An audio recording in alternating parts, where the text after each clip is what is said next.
I'm Kayden Miller. Rhett, Vavra. And I'm Dawson, Lennea. We chose to attend the 2025 Words for a Freezing Moon Saskatoon.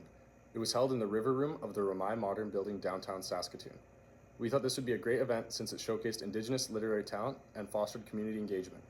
As well, an event built around oral storytelling was a great way to immerse ourselves into that important part of Indigenous culture.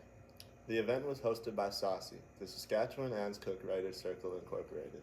They're a non-profit, charitable organization dedicated to supporting Métis, First Nations, and Inuit writers and storytellers across many genres. SASI's website highlights their work as a holistic platform for Indigenous arts, including writers and storytellers. On this website, you are also able to view past and upcoming events. Before attending the event, we reflected on what it means to show up respectfully in Indigenous spaces. We watched the Zoom call the night prior to learn respectful ways to engage. We learned to remove our headwear when the speaker was saying a prayer and to snap back to a poem instead of a clap, as it's more respectful towards the speaker. So we came into the event ready to listen, to be open, and to respectfully engage. We dressed appropriately, turned off our phones, and remained present. These small actions felt important because the space we entered was deeply emotional and spiritually grounded.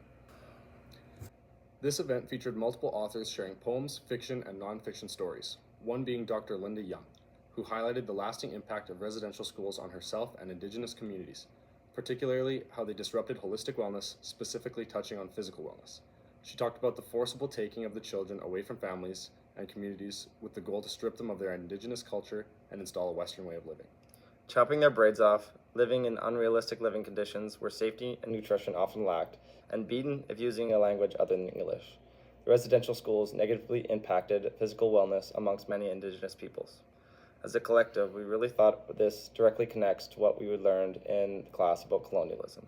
Through Margot Greenwood, Sarah D. Liu, and Nicole Marie Lindsay's book, Determinants of Indigenous Peoples' Health, which directly states colonialism needs to be fully accounted for as a significant determinant of health.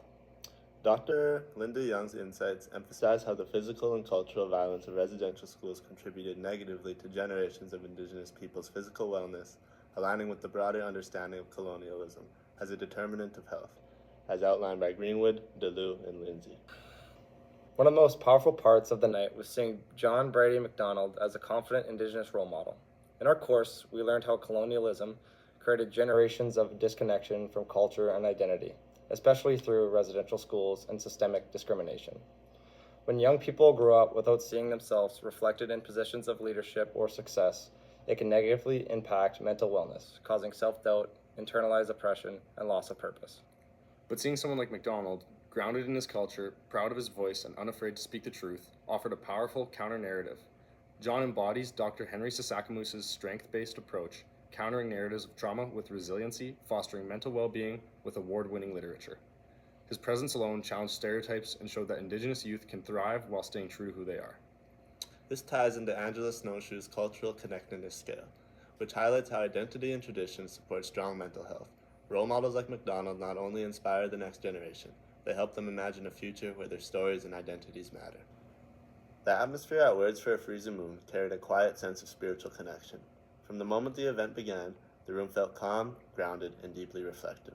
The storytellers shared with honesty and depth, often speaking about ties to the land, ancestors, and community. One story that stood out was Michelle Porter's, told through the eyes of a buffalo.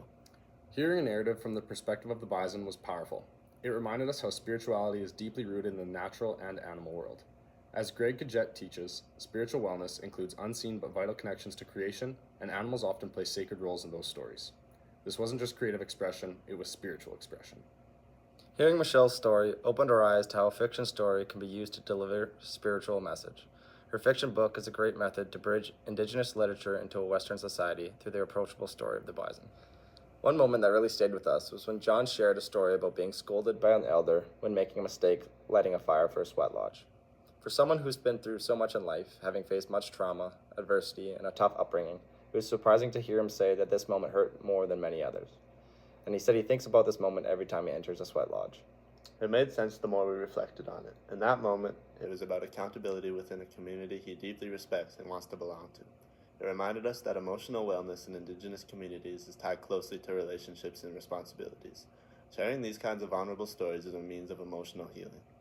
As Catherine Hart and Sheldon Morrisseau explain, healing and emotional balance come through connection with elders, with teachings, and with community expectations. John's pain didn't come from disrespect, it came from letting down those who he looked up to. We're really grateful we had a chance to attend Words for a Freezing Moon. It was an event with real-time lesson in holistic wellness and a deeper meaning of Indigenous oral storytelling. We left with a strong understanding of how Indigenous peoples are not only healing from colonialism, but actively reclaiming their voice through storytelling.